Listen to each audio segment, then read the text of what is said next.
Hi guys, this is Khushbu Agrawal. Welcome to BioSetu Bridging the Knowledge Gap. ये है episode 19 of pedigree analysis practice PYQ session, जिसमें हम फिर से कुछ क्वेश्चंस को आज करने वाले हैं। अगर आपने अभी तक हमारे चैनल को सब्सक्राइब नहीं किया तो चैनल सब्सक्राइब कर लीजिए, hit the bell icon to get the notification and session अगर अच्छे लग रहे हैं तो लाइक कर दीजिए और जुड़े रहिए इस सीरीज़ के साथ, जहाँ पे हम जितने भी पीवाईक्यूज हो सकते हैं हम प्रैक्टिस करेंगे इस सीरीज़ में।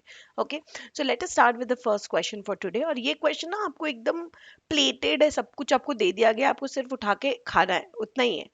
तो यहाँ पे कुछ भी नहीं है। इस क्वेश्चन में आपको बता दिया गया है ट्रेट क्या है, आपको बता दिया गया है प्रोबेबिलिटी ऑफ द कैरियर, आपको सिर्फ यहाँ पे सिंपल मल्टीप्लिकेशन करना है। So the following pedigree show the inheritance of a common phenotype control by autosomal recessive allele. बता दिया गया भाई ऑटोसोमल रेसेसिव एलील से ये ट्रेट कंट्रोल हो रहा है। Now the probability of a carrier in the population is 1/3 और कैरियर को आपको मान लेना है 1/3 प्रोबेबिलिटी है। अब आपको क्या बोला जा रहा है कि what is the probability that the child from parent second generation third individual and fourth will show the probability। यहाँ पे जो भी चाइल्ड होगा उसका चांस क्या है कि वो फिनोटाइप को शो करे, वो एक्सप्रेस करे डिजीज को। तो अगर ये ऑटोसोमल रेसेसिव ट्रेट है और एक्सप्रेस करवाना है डिजीज को, उसके पास 2 रेसेसिव एलील आने चाहिए और इसीलिए ये दोनों पेरेंट को क्या होना चाहिए, कैरियर होना चाहिए। और कैरियर होने के लिए आपको ज्यादा कुछ दिमाग यहाँ लगाना ही नहीं है, आपको सीधे सीधे यहाँ पे बता दिया गया है कि भाई कैरियर होने की संभावनाएं कितनी है, 1/3 है। तो हम मान लेंगे 1/3। अब अगर दोनों कैरियर हो ही चुके हैं तो दोनों पेरेंट के पास ये दोनों एलील आ गए हैं, और अगर दोनों पेरेंट के पास ये एलील आ गए हैं तो अभी क्या होगा, दोनों दे सकते हैं डोमिनेंट भी, दोनों दे सकते हैं रेसेसिव भी। सो दोनों अगर डोमिनेंट दे देंगे तो individual can be homozygous dominant और it can be heterozygous, it can again be heterozygous और it can be homozygous recessive. आपको सिंस पूछा गया है कि chances to show the trait, show the phenotype, तो रेसेसिव ट्रेट कभी शो होता है जब उसके पास 2 रेसेसिव एलील होते हैं। तो आउट ऑफ 4 चांसेस 1 ही ऐसा प्रोबेबिलिटी जहां पे ये जो चाइल्ड है वो डिजीज शो करेगा। सो दैट मीन्स 1/4 चांसेस के डिजीज को शो करने का। सो टोटल प्रोबेबिलिटी कैसे निकालेंगे, multiplication law, 1/3 into 1/3 into 1/4 is equals to, so 3 3s are 9, 9 4s are 36। तो हमारा आ गया 1/36 आंसर। एकदम आसान सा क्वेश्चन था ये। ओके, चलिए moving forward to another question. The below pedigree show the inheritance of a rare allele.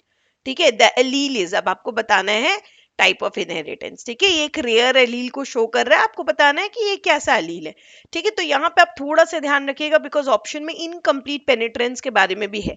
अगर किसी को इनकम्प्लीट कंप्लीट पेनिट्रेंस के कॉन्सेप्ट में प्रॉब्लम है तो इसका एक वीडियो पूरा मैंने बनाया हुआ है यूट्यूब चैनल पे, मेरे यूट्यूब चैनल पे आप जा सकते हैं वहां पर और आप कंप्लीट इनकम्प्लीट पेनिट्रेंस के बारे में और अच्छे से समझ सकते हैं जिनको भी प्रॉब्लम है इस कॉन्सेप्ट में।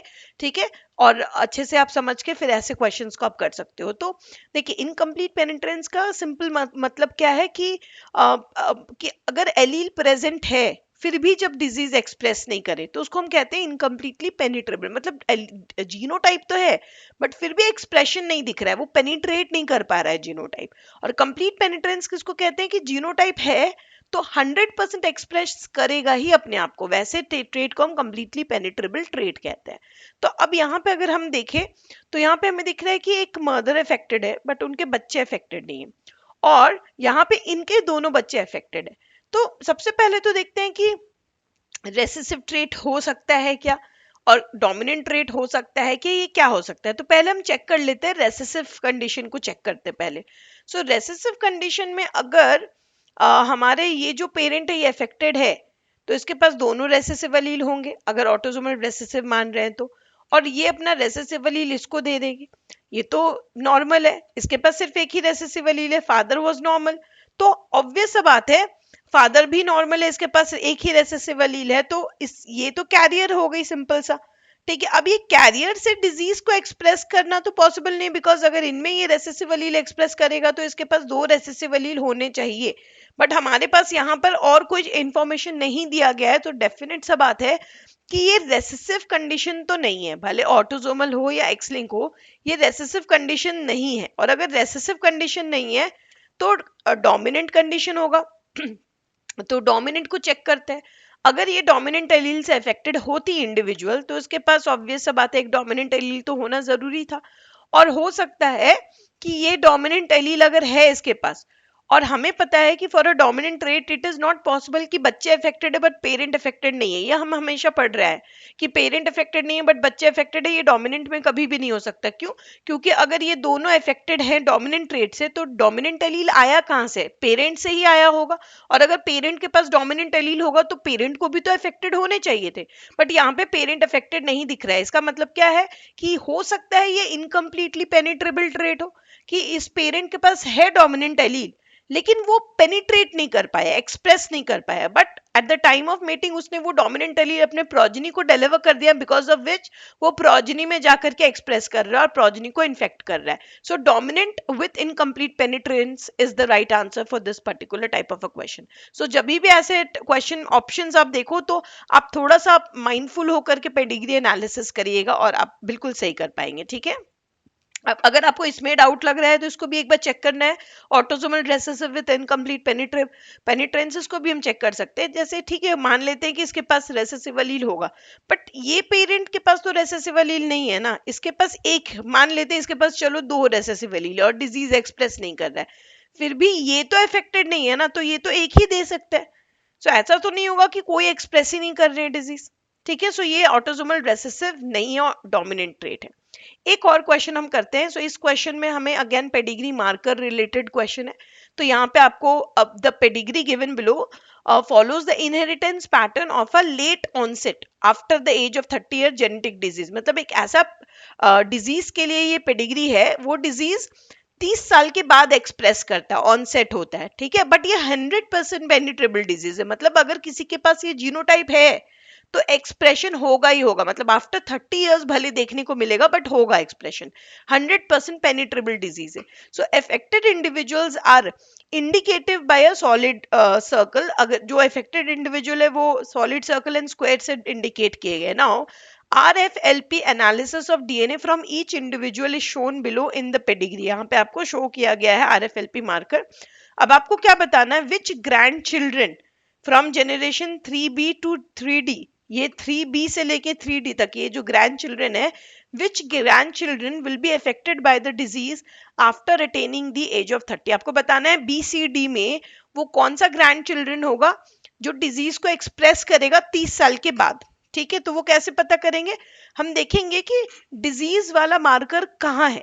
ऑब्वियस सा बात है, डिजीज वाला मार्कर आपको किस में पता चलेगा, जो डिजीज इंडिविजुअल है उसमें पता चलेगा। सो हम देखेंगे कि generation 1 individual A and individual C, generation 2 individual B, कौन सा वो मार्कर है जो कॉमन है। सो अगर हम देखें जनरेशन 1 इंडिविजुअल ए को देखें तो उनके पास ये दो मार्कर है। ठीक है, जनरेशन बी के पास ये मार्कर है। फिर जनरेशन सी को अगर हम लोग देखें, सी को देखें हम लोग, तो सी के पास भी यही दो मार्कर है। ठीक है, फिर जनरेशन 2 इंडिविजुअल बी को अगर हम लोग देखें तो जनरेशन 2 इंडिविजुअल बी के पास भी यही दो मार्कर है। इसका मतलब हम 100% ये बोल सकते हैं कि ये दो मार्कर जिसके पास आएगा उसके पास डिजीज एक्सप्रेस करेगा। ठीक है, तो यहाँ पे देखिए 1A and 1B and 2A, जब 2A को देख रहे हैं तो उसके पास ये दोनों एक्सप्रेस कर रहे हैं। 1C 1D के पास ये दोनों एक्सप्रेस कर रहे हैं एंड 1D एक्सप्रेस नहीं कर रहा है ट्रेट। ठीक है, सही बात है। तो अब हम आते हैं ग्रैंड चिल्ड्रन के पास, जहां पर हमारा 3A है, 3B है, 3C है एंड 3D है। तो हमें ग्रैंड चिल्ड्रन BCD को चेक करना है। तो अगर ग्रैंड चिल्ड्रन B को आप देखो तो वही दो मार्कर है, ग्रैंड चिल्ड्रन डी को देखो तो भी वही मार्कर है, और सी को देखो तो सी इज बिहेविंग नॉर्मली, सी के पास ऐसा मार्कर है, सी के पास ऐसा मार्कर है जो डिजीज एक्सप्रेस नहीं करता है। इसका 100% कहना यही हुआ कि अगर हम देख रहे हैं generation 1 individual A and C, उन दोनों के पास जैसा मार्कर है एकदम सेम मार्कर है बी एंड डी के पास। सो इसका मतलब है कि after attaining the age of 30 ये दोनों ही क्या होंगे, डिजीज को एक्सप्रेस करेंगे। तो बोथ 3B एंड 3D हमारा राइट आंसर होगा। सो इस टाइप के क्वेश्चन बहुत ही आसान होते हैं, आपको सिर्फ मार्कर एनालिसिस करना है, डिजीज पेरेंट का मार्कर को चेक करना है और देखना है कि वैसे सेम मार्कर किस पर्टिकुलर इंडिविजुअल में दिख रहे हैं ना, हम कह सकते हैं कि उसमें भी वो डिजीज शो करेगा।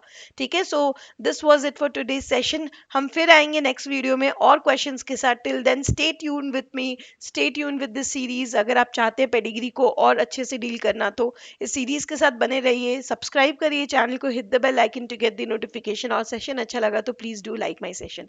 Thank you so much guys, all the very best.